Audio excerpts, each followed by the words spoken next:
Imagine you are sitting at your desk, sipping a coffee, and casually scrolling through your favorite social media feed when suddenly, every single website on the planet simply stops working. Your banking app is a blank screen, the world's largest search engines are throwing cryptic error codes, and even the smart light bulb in your hallway is blinking in a panicked red rhythm. You might think we've been hit by a coordinated global cyber attack or a solar flare, but the reality is often far more embarrassing. The entire digital foundation of modern civilization is frequently held together by bits of code written decades ago, and sometimes a single missing semicolon or a poorly handled leap year calculation is enough to bring the entire global economy to its knees. We aren't just talking about a minor glitch in a video game. We are talking about unhinged, world-altering computer bugs that have physically broken the internet as we know it. Today, we are diving deep into the digital disasters that expose the terrifying fragility of our connected world. We are looking at the code that went rogue, the errors that traveled across oceans, and the moments when the brightest engineers on Earth were left staring at their screens in total disbelief. Our first entry into the Hall of Digital Infamy is the bug that effectively taught the world what a computer worm actually was: the Morris worm of 1988. Now, back in the late 80s, the internet was a relatively small neighborhood, mostly occupied by researchers, military personnel, and university students. It was an environment built on trust. A student at Cornell University named Robert Tappan Morris wanted to gauge the size of the internet. He wrote a program designed to hop from one computer to another, but he made a critical, unhinged error in the logic. He didn't want the worm to reinfect a machine that already had it, but he was worried that system administrators might create fake versions of the worm to trick his program. So he instructed the worm to copy itself anyway, 1 out of every 7 times it encountered a machine that claimed to be infected. This mathematical oversight turned his census tool into a digital wildfire. The worm replicated so aggressively that it clogged the memory of every computer it touched, causing them to crash under the weight of thousands of copies of the same program. Within hours, 10% of the entire internet was incapacitated. It was the first time people realized that a single person with a keyboard could accidentally paralyze a global network. Fast forward a few decades, and we encounter a bug that hit much closer to our modern lives: the heartbleed bug of 2014. If you used the internet at any point in the last 10 years, you were protected by a library called OPSSEL. It's the technology that puts the little padlock icon in your browser bar, ensuring that your passwords and credit card numbers are encrypted. But a single developer, making a minor mistake in a feature called the heartbeat extension, created a hole so large it felt like leaving the vault door of the world's biggest bank wide open. The bug allowed an attacker to send a specially crafted request to a server, asking it to confirm it was still alive. The server was supposed to send back a small amount of data, but because of a missing bounds check in the code, the server would accidentally dump 64 kilobytes of its active memory. This memory often contained private encryption keys, usernames, and passwords. Because OpenSSL was used by almost 2/3 of the entire internet, Heartbleed wasn't just a bug, it was a total compromise of global digital security. Every major website, from Google to Facebook, had to scramble to patch their systems. It was a terrifying reminder that the padlock we trust is only as strong as a few lines of volunteer-written code. But sometimes, a bug isn't in the software we use, but in the very way the internet talks to itself. This brings us to the BGP routing leak of 2008. BGP, or Border Gateway Protocol, is essentially the GPS of the internet. It tells data packets which path to take to reach their destination. In 2008, the government of Pakistan wanted to block YouTube within its own borders. To do this, they instructed their national internet service provider to announce a better route to YouTube servers, essentially a digital dead end. However, an unhinged configuration error caused this fake route to leak out into the global internet. Suddenly, routers in New York, London, and Tokyo were being told that the fastest way to get to YouTube was through a small ISP in Pakistan. The global traffic surged toward this tiny bottleneck, causing YouTube to vanish for the entire world for several hours. This event proved that the internet's routing system is fundamentally based on a rumor mill, where every network simply trusts what its neighbor says. A single typo in a small corner of the world can literally redirect the traffic of billions of people. Speaking of typos, we have to talk about the Amazon S3 outage of 2017. Amazon Web Services, or AWS, is the backbone of the modern web. Thousands of companies rely on it to host their images, data, and websites. One morning, an engineer was performing a routine debugging task and entered a command to remove a few servers from a billing system. However, a slight error in the command's input caused a much larger number of servers to be taken offline than intended. These weren't just any servers. They were the ones responsible for the S3 storage system in the US East 1 region. Because so much of the internet depends on those specific servers, the digital world started to crumble. Websites wouldn't load photos, apps wouldn't open, and even some smart ovens and vacuum cleaners stopped working. The most unhinged part? Amazon couldn't even post an update to their own service health dashboard to tell people what was wrong, because the dashboard itself relied on the very servers that were down. It was a digital Ouroboros, a snake eating its own tail, proving that even the giants of the tech world are one typing mistake away from a total blackout. Then there is the bug that lived in our pockets. The iPhone 1970 bug. In 2016, users discovered that if they manually set the date on their iPhone to January 1st, 1970, and then restarted the device, it would turn into a permanent, expensive paperweight. It wouldn't boot, it wouldn't reset, and it required a physical repair. This bug was a fascinating look at how computers handle time. Most modern systems use Unix time, which counts the number of seconds that have passed since the beginning of 1970. Setting the clock to exactly 0, or a value close to it, caused a mathematical error in the battery management software.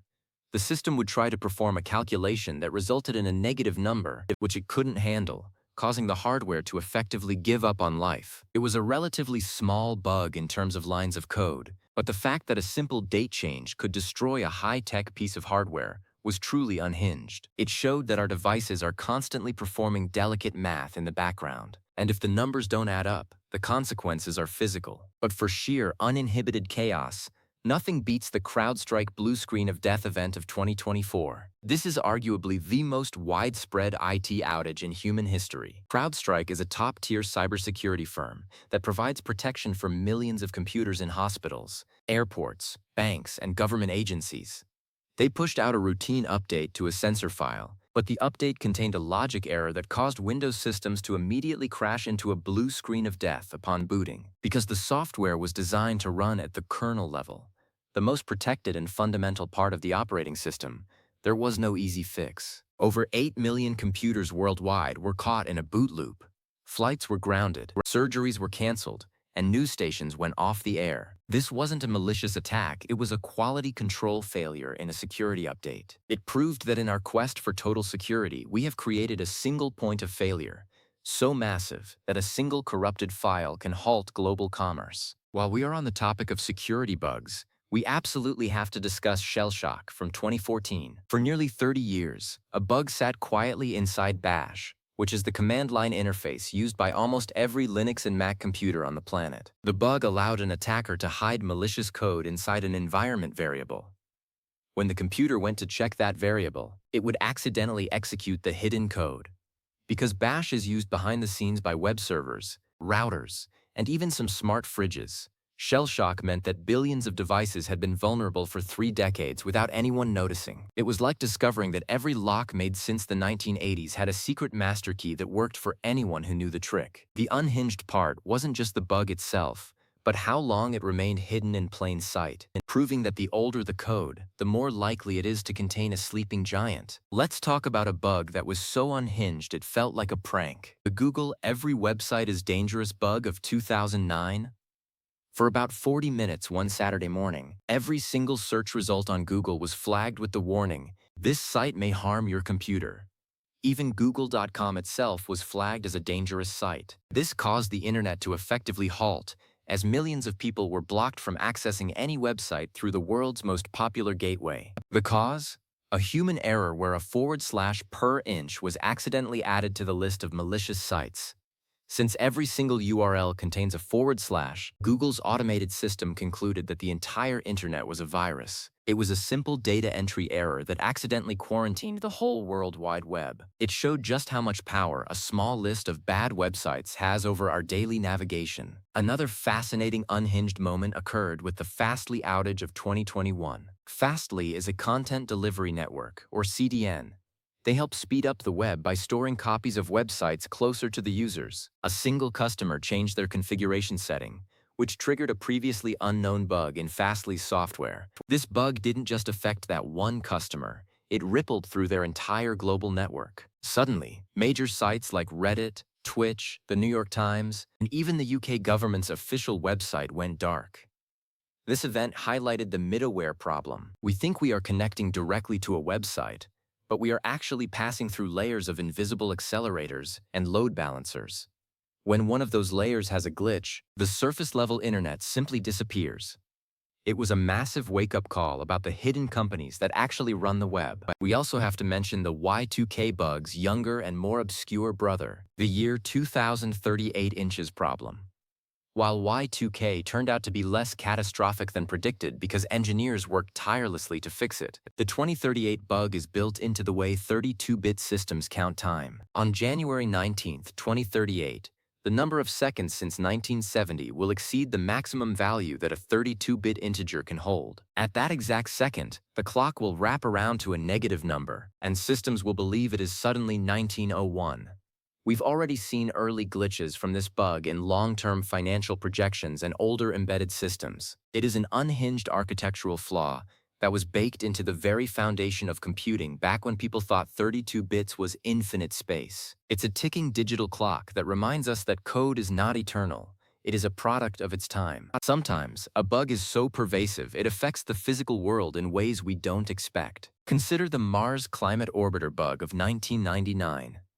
While not strictly an internet-broken event, it is one of the most unhinged errors in history. A spacecraft worth hundreds of millions of dollars was lost because one team used metric units while another team used English imperial units in the software. The mismatch caused the orbiter to dip too low into the Martian atmosphere and disintegrate. This same type of unit mismatch or type error is a common cause of internet outages. When two systems talk to each other but use slightly different grammars, the result is total chaos. It proves that in the world of code, close enough is never good enough. Moving into the world of social media, we had the Facebook Border Gateway Protocol crisis of 2021. For 6 hours, Facebook, Instagram, and WhatsApp completely disappeared from the internet. It wasn't just that the websites were down, it was as if their address had been deleted from the global phone book. An internal update to their data centers caused their routers to stop broadcasting their location to the rest of the world. Because Facebook's internal tools also relied on that same network, employees couldn't even use their digital keycards to enter the buildings to fix the servers. It was a total physical and digital lockout caused by a single routing command. It showed that as companies grow, they become so integrated that a single bug can create a fortress that even the owners can't get into. Then there is the Knight Capital Group bug of 2012. This is perhaps the most expensive bug in history. A technician forgot to copy a new piece of code to one of their 8 servers responsible for high-frequency trading. When the markets opened, the servers were running 2 different versions of the software. The old code misinterpreted the signals from the new code, causing the system to go on an unhinged buying spree. In just 45 minutes, the company lost $440 million. Nearly $10 million per minute. The company effectively became insolvent in less than an hour due to a deployment error. This bug proved that in the world of automated trading, code is more powerful than any bank manager or CEO. A single zombie server can bankrupt an entire corporation before a human can even hit the stop button. If you're listening and wondering why these bugs keep happening, the answer is complexity. We are building the most complex machine in human history, the global internet. But we are building it one piece at a time, often using legacy code that was never meant to handle the scale of the modern world. Every time we add a new feature, we are potentially disturbing a sleeping bug from 20 years ago. It's like trying to build a skyscraper on top of a wooden shack. Sooner or later, the shack is going to groan. The unhinged nature of these bugs often comes from their disproportionality. A single character, like the Google / can affect billions of people. This leverage is unique to the digital age. In the physical world, a mistake usually has local consequences. In the digital world, a mistake is viral. It travels at the speed of light, replicating across servers until the entire globe is feeling the impact. This is what makes computer knowledge so vital. We aren't just learning to fix machines. We are learning to manage the nervous system of our modern world. Consider the slammer worm of 2003. This bug was so small it could fit inside a single packet of data. It targeted a vulnerability in Microsoft SQL servers. Because it was so compact, it spread with lightning speed, doubling in size every 8.5 seconds. Within 10 minutes, it had infected 75,000 servers and effectively shut down the internet in South Korea and parts of the United States. It was so fast that humans couldn't react. By the time the first alert was sent, the war was already lost. It showed that bugs can operate on a time scale that is far beyond human perception. We also have to talk about the McAfee update bug of 2010. Similar to the CrowdStrike event, a routine virus definition update erroneously identified a core Windows system file, svchost.exe, as a virus. The antivirus software immediately deleted or quarantined that file, causing millions of computers to enter a state of total shutdown. Because that specific file is necessary for networking, the broken computers couldn't even download the fix. Technicians had to manually touch every single machine to restore them. This friendly fire from security software is one of the most ironic and unhinged recurring themes in tech history. Another great example is the Cloudflare 502 inches error of 2019. Cloudflare is another giant middleware company that protects websites. They pushed a single regular expression, a piece of code used for pattern matching, to their firewall to block certain types of attacks. However, the code was poorly written and caused the CPU usage on their servers to spike to 100%. Because Cloudflare handles about 10% of all internet traffic, 10% of the web simply stopped working. This tiny regex error brought down millions of sites simultaneously. It was a digital heart attack caused by a single line of bad grammar. If you are a student of computer science, these bugs are your textbooks. They teach us about defensive programming, sanity checks, and fail-safes. But they also teach us a deeper lesson about humility. The people who wrote the Heartbleed bug or the CrowdStrike update weren't incompetent. They were working at the edge of human capability in a system that is too large for any one person to fully understand. These bugs are the ghosts in our machine, the unintended consequences of our digital ambition. The brokenness of these events often highlights the centralization of the internet. We like to think of the web as a decentralized network where everything is connected but independent. But these bugs show that we actually rely on a very small number of bottlenecks: Amazon, Google, Cloudflare, CrowdStrike, and Fastly. When one of these central pillars has a glitch, the whole temple shakes. We have traded resilience for efficiency, and these unhinged bugs are the price we pay for that trade. Let's look at the Schramm's model of communication in a digital context. When the source, the server, and the receiver, your computer, have a mismatched field of experience, a version mismatch, or a typo, the message is lost. In these global outages, the noise becomes so great that the communication breaks down for everyone. These unhinged bugs are the ultimate noise, a static that drowns out the entire global conversation. What can we do to prevent the next big one? The answer is usually boring: better testing, more redundant systems, and less monoculture in our software. But as long as we want the internet to be fast, cheap, and feature-rich, these bugs will always be part of the landscape. They are the storm surges of the digital ocean. We can build higher seawalls, but eventually a rogue wave of bad code will always find a way over. As you go about your day, think about the millions of lines of code that have to work perfectly just for you to read your email. Think about the silent math happening in your pocket, the routing protocols in the walls, and the padlocks protecting your data. It is a miracle that it works at all. These unhinged bugs aren't just failures, they are reminders. They remind us that the internet is a human invention, beautiful, flawed, and incredibly fragile. Whether it's a missing slash in a Google list or a logic error in a security update, these moments of total breakdown are the stress tests of our civilization. They show us where we are over-leveraged and where we need to build more slack into the system. They are the unhandled exceptions of our modern life. So the next time your internet goes down, don't just reach for the router. Take a second to appreciate the sheer scale of what has to go right for you to be online, and the unhinged simplicity of what can make it all go wrong. The history of the internet is a history of these pivotal glitches. Each one has led to new security standards, better coding practices, and a slightly more resilient web. We are failing upward. We learn from the Morris worm, we learn from Heartbleed, and we will learn from the next catastrophe too. The broken internet is just a part of its construction process. We are building the future, one patched bug at a time. Enjoy the digital world while it's working, and keep a curious mind for when it inevitably breaks again. There is always a story behind the 404 inches error, a human being who made a mistake, and a lesson that will make the next version of the web just a little bit more unbreakable. The unhinged bugs are the legends of our time, the digital myths that we tell to remind ourselves that even in a world of machines, the human factor is still the most powerful force of all. As the sun sets on another day of functioning internet, and the data continues to flow through the cables beneath the ocean and the signals in the air, remember that you are part of this incredible, fragile network. You are a node in the global brain.